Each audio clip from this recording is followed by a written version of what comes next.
प्रथमतः मी ज्या मातीवर आज उभी आहे त्या मातीस माझे चरण स्पर्श. ज्या मातीवर आज उभा मी ताट ठेवून मान, असे तू हिमाचल ज्या मातीचा जिचा मला अभिमान. ज्या मातीवर आज उभा मी ताट ठेवून मान, असे तू हिमाचल ज्या मातीचा जिचा मला अभिमान. विद्यार्थी मित्रांनो, प्रेक्षक आपणा सर्वांना माझ्या, मी कोकणी दुर्गा, नंदुरबार जिल्ह्याची आदिवासींचा जिल्हा ओळख असलेली दुर्गम भागातील विद्यार्थी सर्वांना माझा नमस्कार. प्रथमतः मी स्पेक्ट्रम अकॅडमीला धन्यवाद देईन की त्यांनी कशी मला संधी दिली आणि मी आज मत मांडते, मी आपणासमोर आज बोलते. कशामुळे? ओळखा पाहू, सांगता येईल? फक्त आणि फक्त महात्मा फुलेमुळे. माझ्या स्पर्धेतील विषय आहे आजच्या समाजात महात्मा फुले यांचे विचार किती प्रासंगिक. या विचारावर मी आपणास 2 शब्द सांगणार आहे. विद्यार्थी मित्रांनो, जास्त भर दिला महात्मा फुले यांनी स्त्री शिक्षणावर. एक उद्योजक, कार्यकर्ता, समाज सुधारक, आपल्या समाजात जीवन जगताना माणूस म्हणून जर जगायचं असेल, जर श्रीमंत गरीब यामधला जी दरी, भेदभाव, समानता, इक्वॅलिटी जर कमी करायची असेल किंवा एका माणसाला माणसासारखं जर जीवन जगायचं असेल तर महात्मा फुले यांनी खूप साध्या आणि सोप्या भाषेत विचार व्यक्त केलेले आहेत आणि ते आजच्या जीवनात खरंच खूप महत्वाचं आहे. कारण की आज माणसापासून दूर चाललाय. जसं कोरोना काळामध्ये माणूस माणसाला पाहून घाबरत होता, तसं या आजच्या सोशल मीडियाच्या जगात, या 21व्या शतकात आपण विज्ञान युगात वावरणारे तमाम भारतीय देशवासी, मला आपणास सांगायचे आहे की इंस्टाग्राम, फेसबुक या बातम्या बघताना किंवा हे इंटरनेट वापरताना आपण आज खऱ्या अर्थाने शिकलोय का बरं? स्वतःच्या मनाला विचारा, स्वतःच्या काळजाला विचारा, खरं आपण शिकलोय का? खऱ्या अर्थानं सुशिक्षित झालोय का? सांगता येईल का? नाही. कारण की शिक्षण म्हणजे नोकरी नव्हे. शिक्षण म्हणजे नोकरी नव्हे. शिक्षण म्हणजे जीवन जगत असताना आपण कशाप्रमाणे आपण आपल्या शेजाऱ्यांशी, आपण आपल्या महाराष्ट्रातील, आपण आपल्या भारतातील, आपण आपल्या जगासोबत किंवा शेजारील देश, आपले शेजार धर्म कसे वागतो. खरं शिक्षणाचा पुस्तकापुरता, पेपर पुरता अभ्यास करून एक्झाम पास होतो, पण खरं जीवन जगतोय का आपण? एज्युकेशन, शिक्षणाविषयी मत मांडताना महात्मा फुले म्हणतात, विद्येविना मती गेली, मती विना नीती गेली, नीती विना गती गेली, गती विना वित्त गेले, वित्त विना शूद्र खचले, इतके अनर्थ एका अविद्येने केले.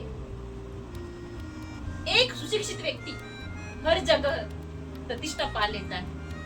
शिक्षा सौंदर्य यौवन को प्रतिष्ठित करती है.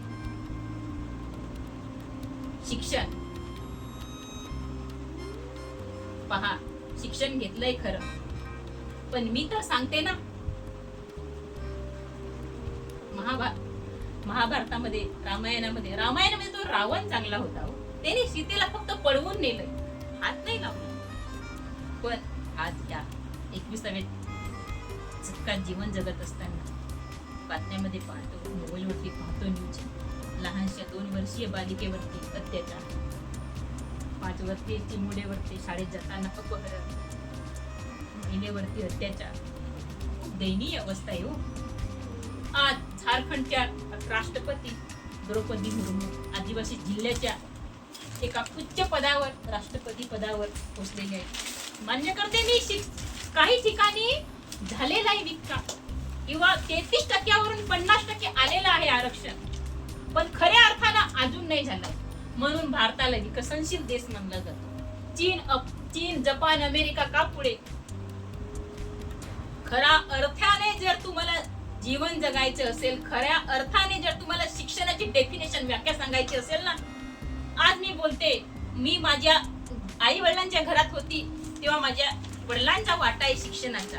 त्यांनी मला शिकवलं. लग्नानंतर मला माझ्या मिस्टरांनी शिकवलं. हे माझ्या मिस्टरांचा वाटा आहे.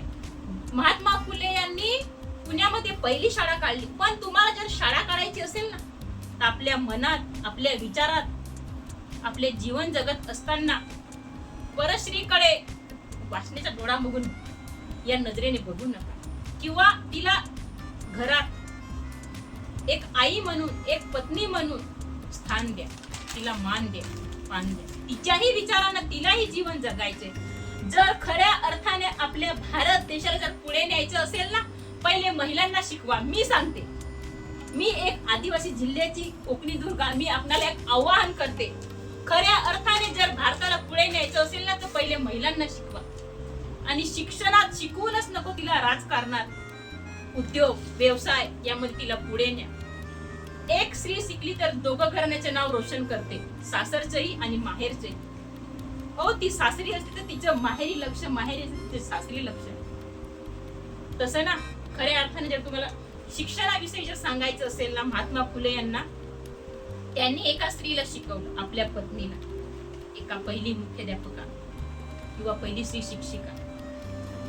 मित्र हो, अंधश्रद्धा, सबलीकरण, गुलामगिरी, शेतकऱ्यांचे आसूड, अशा पुस्तकांमध्ये महात्मा फुले यांनी विचार मांडलेले आहेत. मला एकच सांगायचे आहे की आज अनेक योजना काढता हो, पण जे आपण शिक्षण शिकलोय त्याच्या जीवनात वापर करा. हेच माझ्या तमाम भारतीयांना हात जोडून विनंती आहे. मी आपणास कोकणी दुर्गा सांगते की जर खऱ्या अर्थाने महात्मा फुले यांचे विचार जर आपल्याला पुढे न्यायचे असतील ना, तर त्यांचे विचारांचा एक एक शब्द, एक एक ओळ ही आपल्या घरात पहिलेच तिला स्थान द्या. एवढे बोलून मी माझे 2 शब्द संपवते. जय हिंद, जय महाराष्ट्र, जय आदिवासी, जय डोंगऱ्यादेव. धन्यवाद. प्रेक्षक हो, तुम्हाला आमच्या स्पर्धकाचा व्हिडिओ नक्कीच आवडला असेल. आता या स्पर्धकाला जिंकवून देण्यासाठी तुम्ही सुद्धा मदत करू शकता. या स्पर्धकाचा व्हिडिओ लाईक करून, तसेच स्पर्धकाला प्रेरित करण्यासाठी त्या व्हिडिओवर कमेंट करून, आणि हो, जास्तीत जास्त लोकांपर्यंत हा व्हिडिओ शेअर करून, आणि हो, हा व्हिडिओ शेवटपर्यंत पाहिल्याबद्दल आपल्या सर्वांचे मनपूर्वक आभार.